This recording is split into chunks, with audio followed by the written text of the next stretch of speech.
Good afternoon. I'm Susan Delgado-Park, Sam's associate missionary. Associate only because I no longer live overseas. And I've served in Spanish language ministry in Texas, Honduras, and Peru.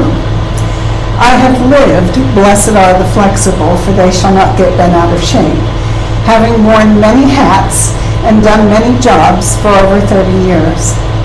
With short-term missions, I've shepherded hundreds of short-term individuals from at least 8 different countries who came to work in our bilingual schools in Honduras and our individual projects in Peru, and dozens of teams from all over the world.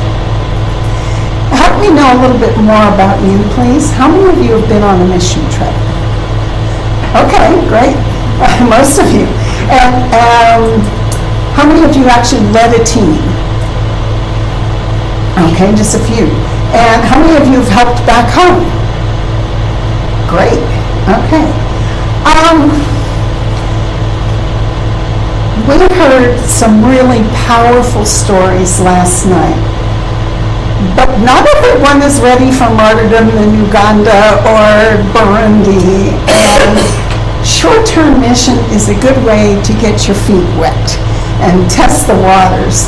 Many long-term missionaries have started out on a short-term team. Claire herself this morning mentioned that. Some people came home and became encouragers. Others ended up going back to the field. Short-term mission will change not only the people that you go to minister to, but it will change you as well. It will be a roller coaster. With the theme of Better Together, I encourage everyone to take advantage of the many excellent training programs that they take several days to attend. Get some training through an organization like SAM's.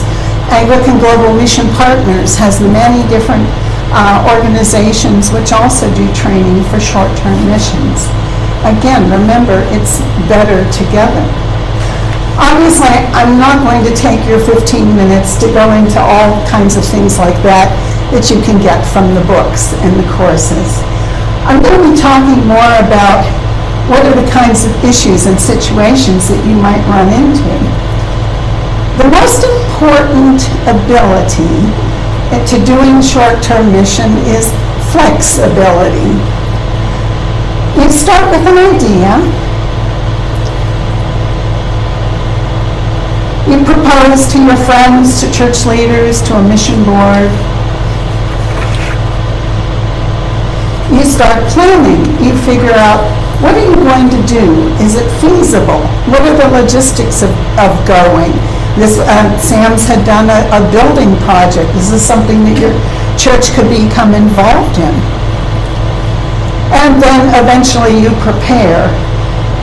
You start working, reading the books, articles on missions, talking with missionaries so that when the time comes to go, you're ready. So what will help your short-term mission be successful?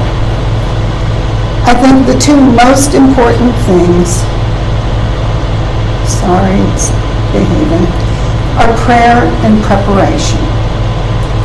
You prepare, you practice, and you prepare some more.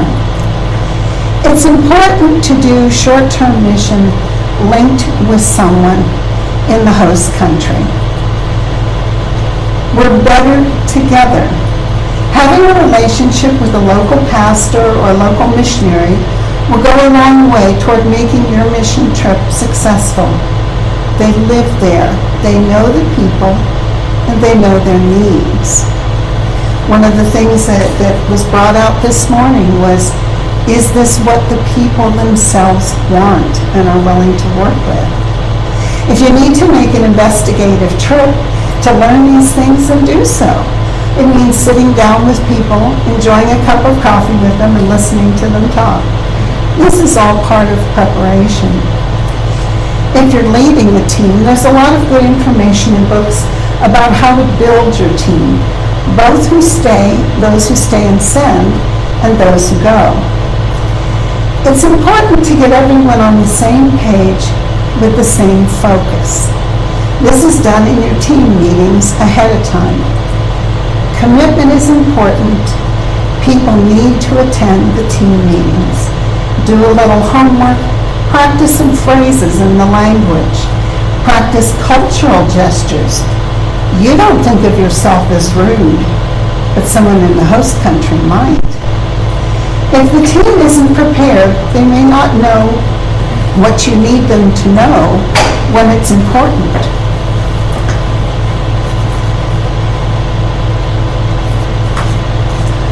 Realize that to many people in the two-thirds world, people are more important than things. Relationships matter. Do you take the time to greet the people? Do you know the proper way to greet people in the country you're going to? Do you kiss their cheek or pat them on the arm or shake hands? A meeting is a thing. When I served in Latin America, if a person came into a meeting late, the meeting stopped. The person went around the group, greeting every person individually, asking about a family member, making a comment, and eventually sitting down, and then the meeting would start up again. It's about relationships. A meeting was considered successful if everyone in the group had a chance to speak, even if they said the same things that somebody else had already said. It was the people who were more important. After almost 30 years in the mission field, I came back to a vestry meeting that had a schedule. Senior wardens report at 7:23, and the schedule was adhered to. I was in reverse culture shock. You get to know the people you'll be working with when you have your team meetings. You might have some type A people, highly organized, time-conscious, high expectations of themselves and the team and those they're working with. Or you might have some more type B people, people who are more relaxed, they go with the flow, creative types. There's a book back there on warm and cold cultures. That's a really good place to start on that. To those for whom facts are important, they'll want to know the schedule. How big is the village we're going to? How many people will we see? What kind of jobs do they have? How high is that mountain? Your native host might not know all those answers, but he'll know that Doña Toya takes care of her grandson. Be aware your type A people might be very uncomfortable with the ways in your host country. But remember, blessed are the flexible, for they shall not get bent out of shape. The more you prepare and practice, the better your trip will be. The more you'll be ready to face all the stuff that happens, and the more flexible you'll be. Practice language and customs. Learn a few phrases in the target language. Learn a few songs as a group. Even in English, because people in general love singing. And if you know a song in English that they know in the language of their country, that's even better. You can practice singing it together. Practice the way you will greet someone or the way you leave someone at your team meetings. This is important. At first it'll seem really awkward to go around and shake everybody's hand or kiss everybody's cheek, but you're more likely to do it when you're there if you've practiced. And people in your host country appreciate those little gestures. There can be cross-cultural issues, not just between the people on the team and the host country, but sometimes if people haven't trained together. I had teachers who were Canadians and Texans working in the same school, and they had more culture shock with each other than they did with their host country. Group meetings before you go will help you prepare, especially if you come from different churches or don't know each other well. I just went on a trip with St. Stephen's. We had 9 people in the group, and there were 4 different churches represented. But because we had the team meetings, we got to know each other. We got to know how each of us works together. One team I received had people from 5 different countries that had never met until they arrived at the airport. Guidelines had not been established ahead of time, so group dynamics and alcohol became a problem. There were different expectations culturally as they came from different countries. There was not enough preparation nor enough meetings while they were there to work through the issues. Technology is helping to reduce these things, but it's important to use it. You can do meetings over Zoom or FaceTime. Take the time to have reflections and prayer together each day. That way you can work through situations as they arise. You'll deal with stereotypes on both sides. Some people in the U.S. think all Asians look alike, or some other group. Well, we've had Hondurans say, why do all gringos look alike? Remember, you're an ambassador for Christ, and you'll need to break some of those stereotypes. In general, people overseas get their impressions of what Americans are like from our movies, our music videos, and our TV shows. That's pretty scary. Safety may be your issue, something that you have to deal with, your responsibility as a leader. You have to make a team feel safe. And while at times the team might think you're being overly cautious, if your host says not to do something, there's a reason. And while your host may try to make things safe, they may not know your standards. Those are electric lines. We had one of the people on the team, we had electric lines running on the ground and barbed wire fences where there were children playing, and it was really hard for her to see that. Talk ahead of time if there are concerns, but be aware there will be times that you don't know what you don't know. Take the time when you finish to enjoy the country. Visit some of the cultural sites, or go to some of the natural places and enjoy the water, if it's there. But while you're there, towards the end, and when you're getting ready to go home, spend time in debriefing, talking with each other about what went well, what was good, what needed to be changed. And think about what are some other situations you might run into. Something simple. You're on your way back to your lodging when the bus has a flat tire. You're tired, you're hungry, you're dirty. Do you have a way to call and let them know what's going on and save your dinner? What can you do? How can you build relationships? If you've got a ball on the bus, take it out. It's great playing with children. They're always very responsive and they enjoy doing things with you. Let's say you're doing construction, something more complicated, and you might have planned your trip for months only to get there and discover that there's been no rain. So there's a drought, which means there's no electricity since it's hydroelectric power, and no water to mix the concrete or to wash with. Look around. What can you do with them? How can you build relationships? What about Montezuma's revenge? Do you leave the sick person by herself, or does someone stay back with the person? So you're actually missing 2 people on the team? And when do you take medicine? Did she bring any meds with her? Or do you have to go find them? Where do you go find them? Who can cover that person's job?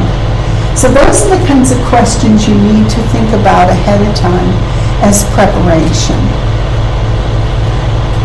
The relationship with your team members is just as important as your relationship with the people in the country.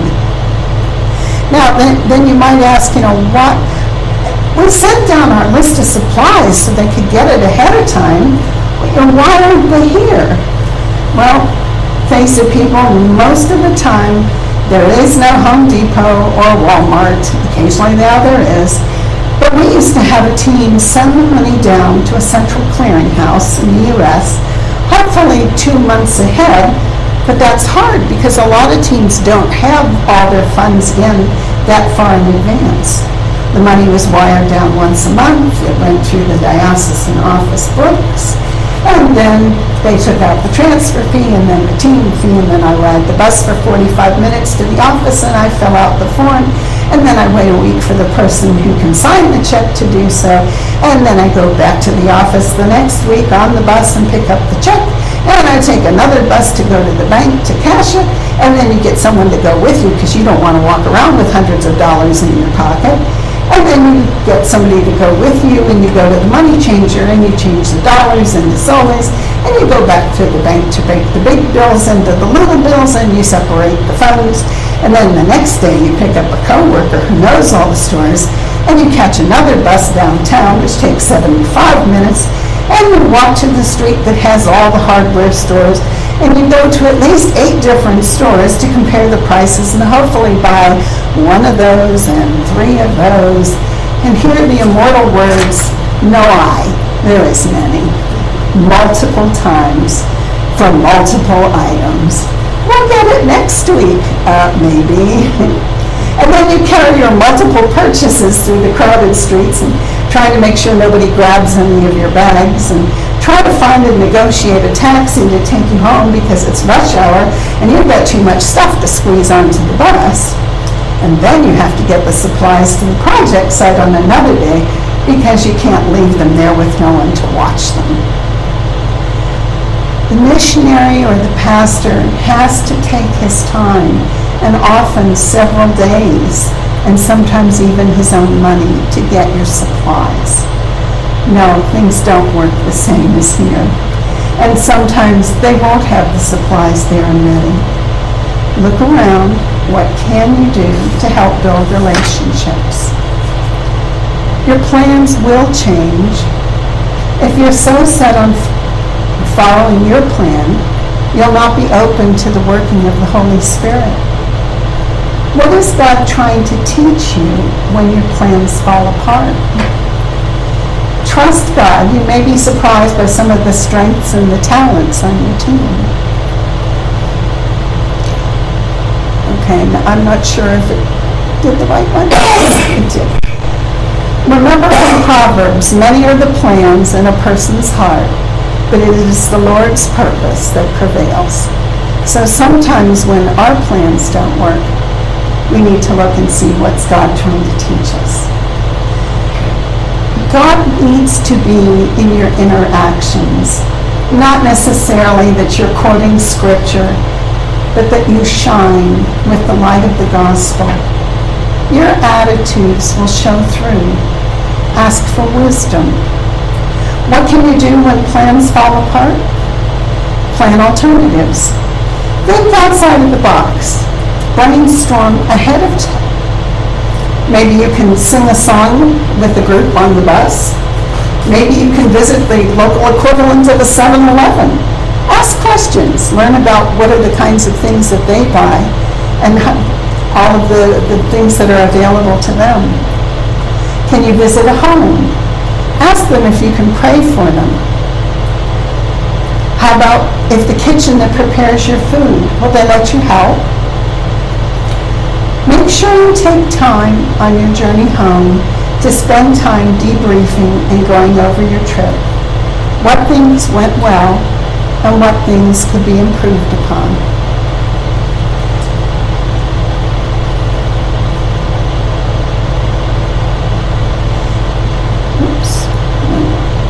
Therefore, if you have any encouragement from being united with Christ, if any comfort from his love, if any common sharing in the Spirit, if any tenderness and compassion, then make my joy complete by being like-minded, having the same love, being one in spirit, and of one mind. Do nothing out of selfish ambition or vain conceit.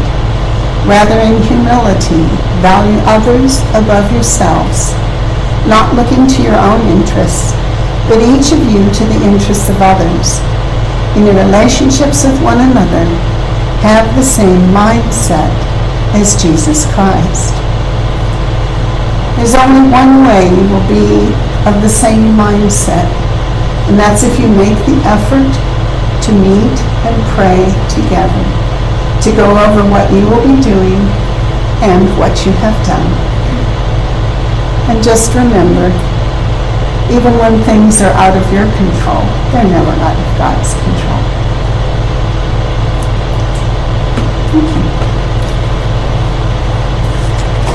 So, any questions? Wow.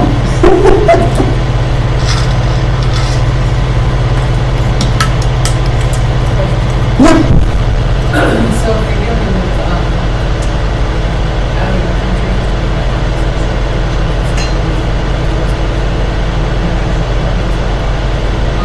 what's the visa process? Okay.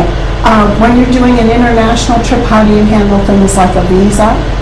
Okay, that's important to have that connection with your local host in the country because they will be more familiar with it. Each country is going to be different. Each one is going to say one thing or another.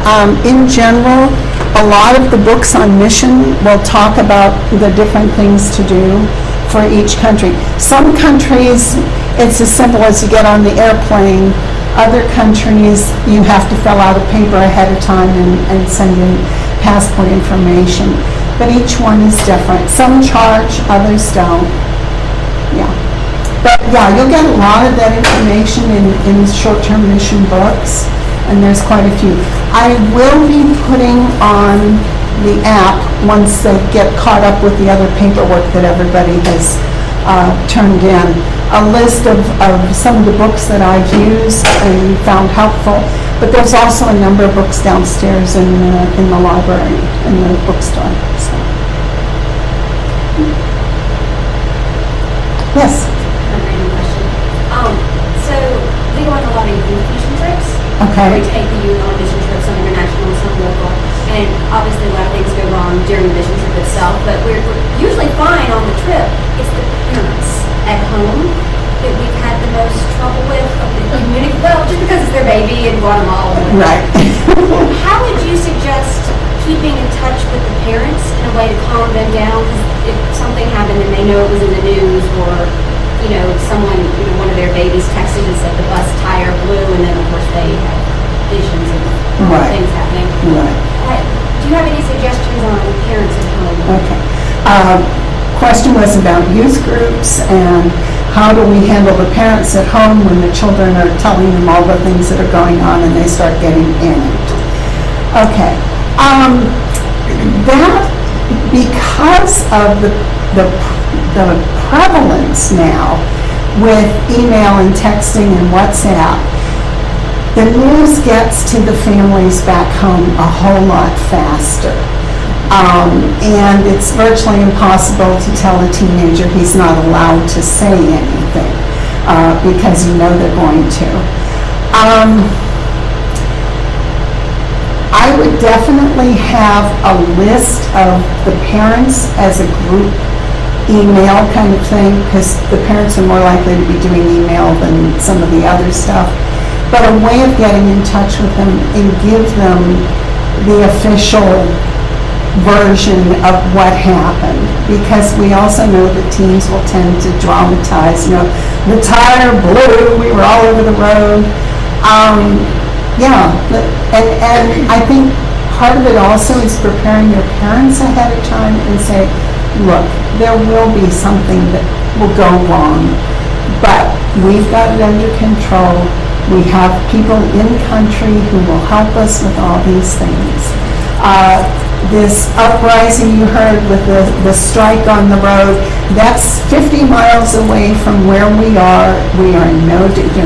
We were in Honduras, and my father's heard that they had toilet paper shortage in Nicaragua and wanted to send me the toilet paper. So, yeah, parents get all bent out of shape. And I think establishing your relationship with them without the kids ahead of time is really important too. And just explaining to them that, something is likely to go wrong, but look, we've already talked about these are the things that we can do.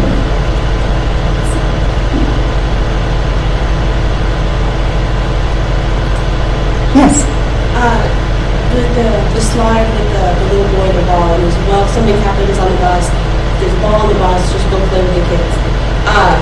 Here in the U.S., I'd be terrified to do that because somebody's going to call the cops on me for even looking at your child sideways, let alone Yes. go kick a ball around. Yes. Is America the only place like that? Can you play with other people's children just out of goodwill in other places in the earth? That's a good question.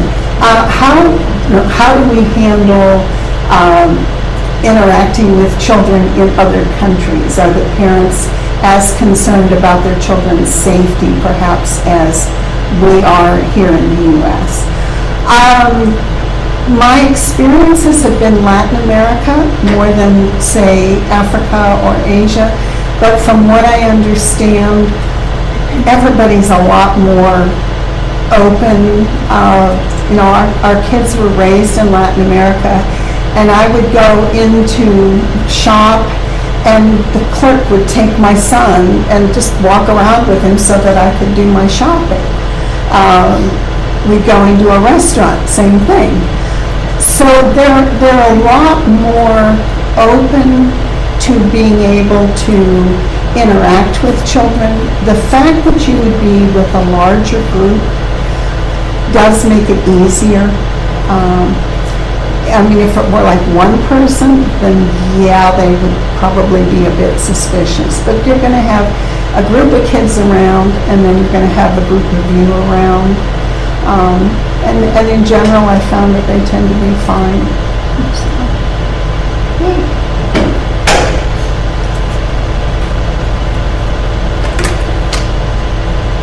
Yes.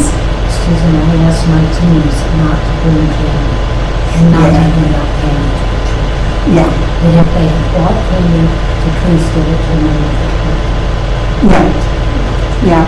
We need to be real careful not to be Santa Claus missionaries and bring a lot of stuff to hand out to children or to hand out to people.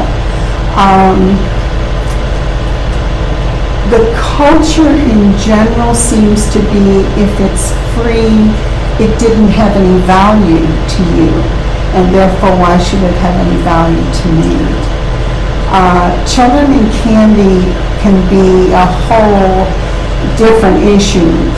First of all, you're dealing with a horrendous amount of tooth decay in third world countries, in the two-thirds world. But also trying to build a relationship on what are you going to give me is not good either. So, yes, that's very wise. Thank you.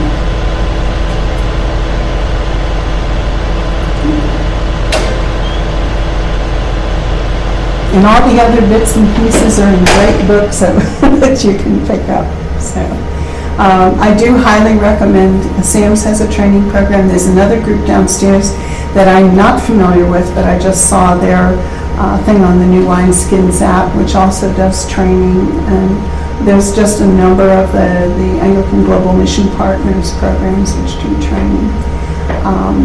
And they go over all the nuts and bolts of packing and visas and building your teams and relationships.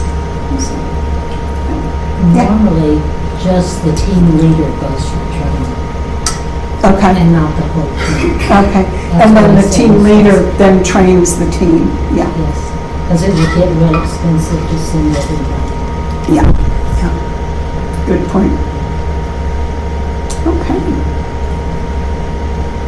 So I'll stick around in the other room if anybody wants to chat. I appreciate you coming.